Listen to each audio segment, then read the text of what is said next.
सबसे पहले मैं आपको आर भारत को धन्यवाद देना चाहूँगा और बहुत-बहुत धन्यवाद कि ऐसे ज्वलंत मुद्दे जो सनातन को जो हरास कर रहे हैं, जो तोड़ रहे हैं और भारत को कमज़ोर करने की कोशिश कर रहे हैं ना, और उनके लिए आपने एक मुहिम चलाया है, ना सिर्फ़ सच्चाई लाने की कोशिश की है, पहले उसके लिए बहुत-बहुत धन्यवाद। रह गई मेरी पॉइंट ऑफ व्यू, मेरे नज़रिया की बात, तो देखिए, ज़िंदगी में याद रखिए 2 चीज़ें होती हैं, नेगेटिव और पॉज़िटिव। हम किस तरह से किसी को हम दिखाते हैं।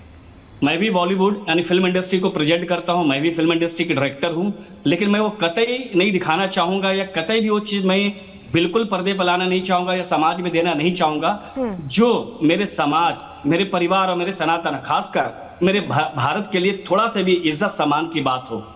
सच्चाई से रूबरू कराना चाहिए, सच्चाई बिल्कुल सच्चाई के अनुकूल रखना चाहिए, लेकिन सच्चाई को तोड़-मरोड़ कर दिखाना जिसके लिए कि अपना प्रसिद्धि पा जाए, अपने पैसे कमा ले और अपना स्टार बन जाए, ये फ़िल्म इंडस्ट्री के एक बहुत बड़ा दुर्भाग्य रहा है। और मैं बहुत दिनों से बोलता आ रहा हूँ, बहुत सारे सेमिनार में, बहुत सारे डिबेट में जाता हूँ, बोलता हूँ कि यहाँ पर एक कहीं न कहीं एक संस्कार नाम का चीज़, एक डिसिप्लिन नाम का चीज़ आना चाहिए फिल्म इंडस्ट्री। डिसिप्लिन और डेकोरम का आप जिक्र कर रहे हैं। मानवी जी भी हमारे साथ जुड़ी हुई हैं, बहुत देर से इंतजार कर रही हैं, उनके पास चलते हैं। मानवी जी, देखिए यही बात कही जा रही है कि एक डिसिप्लिन होती है, एक डेकोरम होता है, आप एक सच्ची घटना को दिखा रहे हैं। अच्छा मानवी जी, आप और हम जानते हैं कि हम मिलेनियल्स हैं, लेकिन जनरेशन जी जो है ना, वो पढ़ता नहीं है इतना। वो शायद टीवी देखेगा, इस सीरीज को देखेगा और इसे सच मान लेगा कि भोला और शंकर ने ही दरअसल ये हाईजैक किया था, वो नहीं समझेगा।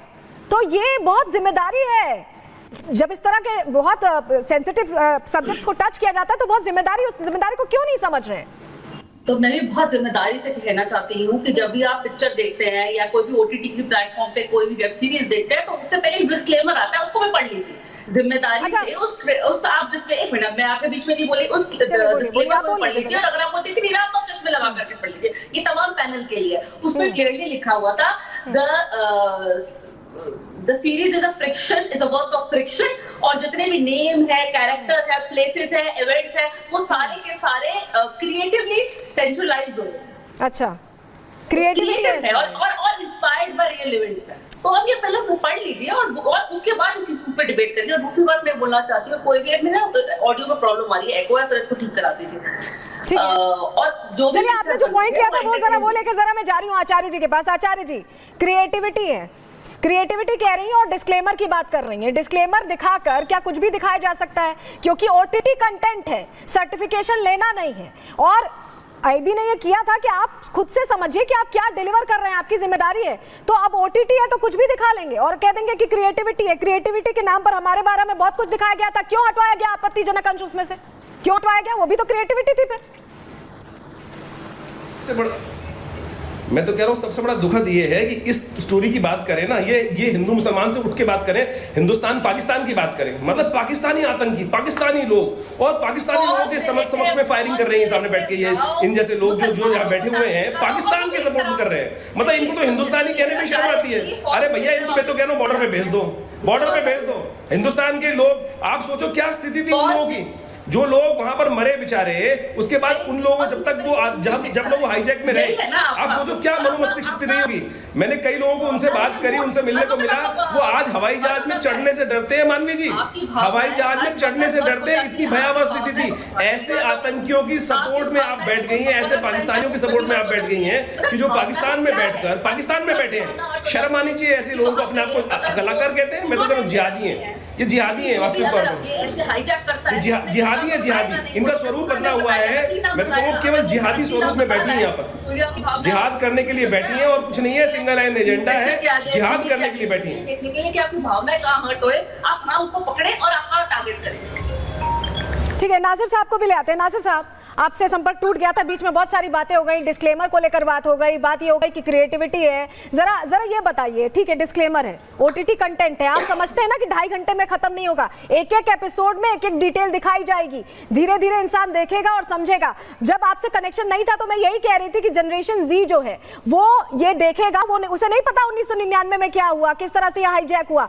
तो वो जब ये देखेगा तो सोचेगा अच्छा शंकर और भोला नहीं किया। तो ये माइंड फ्रेम क्यों क्या चेंज करने की कोशिश है, ओवरव्यू चेंज करने की कोशिश, एक वाकई जो बहुत ही दुखद घटना थी, जिस तरह की सेंसिटिव घटना थी उसका।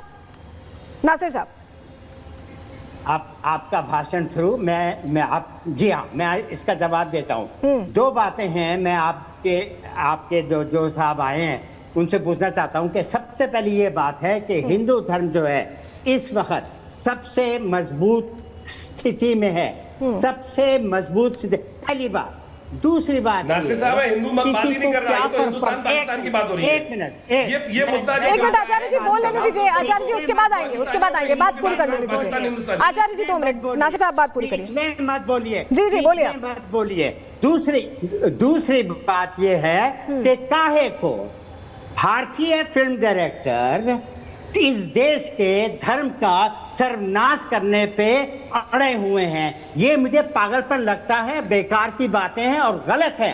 अगर वो कास्टिंग इंचार्ज ने कहा है उनके कोड नेम हिंदू धर्म के आदमियों कहते हैं, तो अब क्या करें? उन्होंने अपनी साजिश की, उन्होंने अपने आदमी आतंकवादी को रामू बुलाया,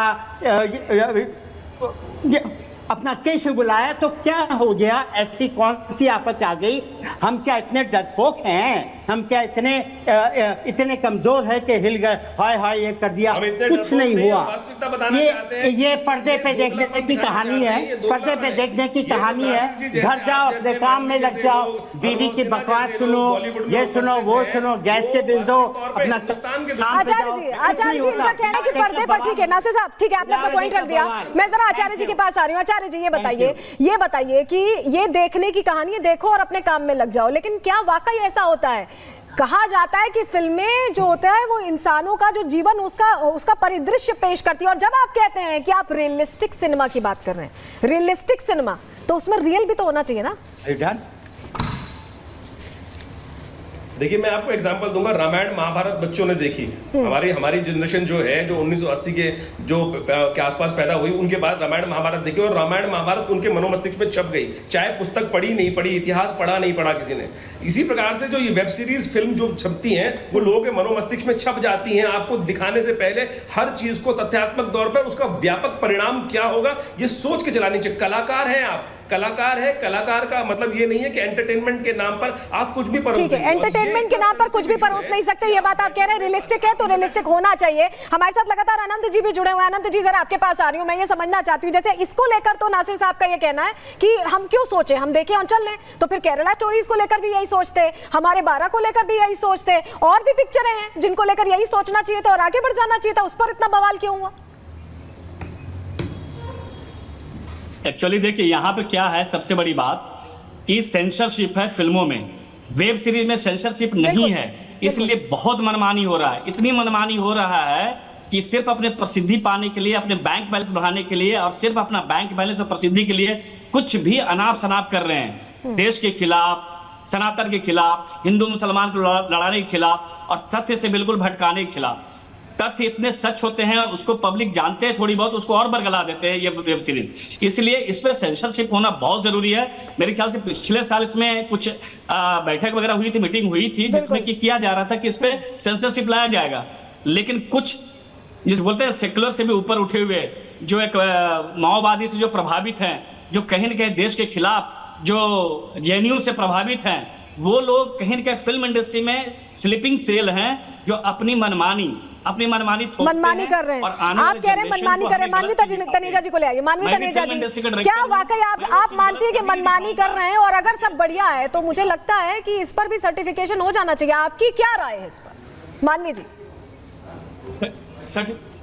सर्टिफिकेशन, अगर आप कुछ भी चीज अपलोड करते हैं ओटीटी पे, अगर कोई प्रोडक्शन अपलोड करता है ओटीटी पे, तो उनको देखना पड़ता है कि कोई भावनाएं हट तो नहीं हो रही, क्योंकि अगर ऐसा कुछ निकलता है तो आपको वहां से वो हटानी पड़ती है। ऐसे कई मूवीज आई हैं जो हटानी पड़ी है और प्रोडक्शन हाउस को वो हटा देते हैं, ओटीटी आपसे पूछता भी नहीं, वो हटा देते हैं। दूसरी बात ये बोलना चाहती हूँ कि आपने भी बोला था फॉल्स नेरेटिव चलाओ, मुसलमान को टारगेट करो, यहाँ मैं बोलूँ मुसलमान को टारगेट करो और मूवी हिट कराओ।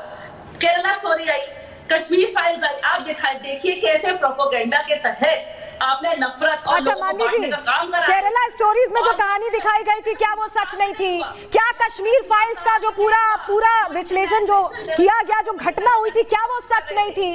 तो सच दिखाया गया तब आपको दिक्कत हुई। यहाँ भी सच ही दिखा देना, 5 पिक्चरें भेजती है, सच ही दिखा दे। उसमें से कश्मीर फाइल्स को भी भेज दिया। आपने उसमें से कश्मीर फाइल्स को भेज दिया क्योंकि आप ये जो प्रोपेगेंडा है वो इंटरनेशनल लेवल तक पहुंचाना चाहते हैं। उसमें आप सिर्फ एक बार को ही गलत दिखाना चाह रहे हो। ये तो गलत बात है ना मानवी जी, आपको लगता है कि केरला फाइल से दुख हो रहा था, कश्मीर फाइल से दुख हो रहा था, लेकिन इससे दुख नहीं होना चाहिए, ये क्यों? ये ऐसा ये तो ये तो दोहरा रवैया हो गया ना मानवी जी। आचार्य जी, ये तो दोहरा रवैया हो गया ना आचार्य जी। आचार्य जी, दोहरा रवैया हो गया ना ये, एक फिल्म के लिए अलग, एक फिल्म के लिए अलग आंकड़े कर देते हैं और ठीक चुनाव दोहरा रवैया क्या?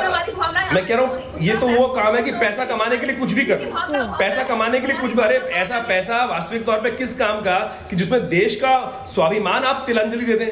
मैं तो कहूँगा 9/11 वाली अभी कोई फिल्म बनेगी, अभी 9/11 कसाब के कलावे के ऊपर पता नहीं क्या क्या कहानी बना देंगे ये लोग। अब वो भला हो भगवान का कि जिसमें कसाब जिंदा पकड़ा गया, नहीं तो आज की ये बॉलीवुड के जितने भी डायरेक्टर, फिल्म है मानवी जैसे लोग, यहाँ पे नफीस जैसे लोग जो बैठे हुए हैं, ये अभी तक तो कपड़े फाड़ देते हिंदुओं के, जीना मुश्किल कर देते।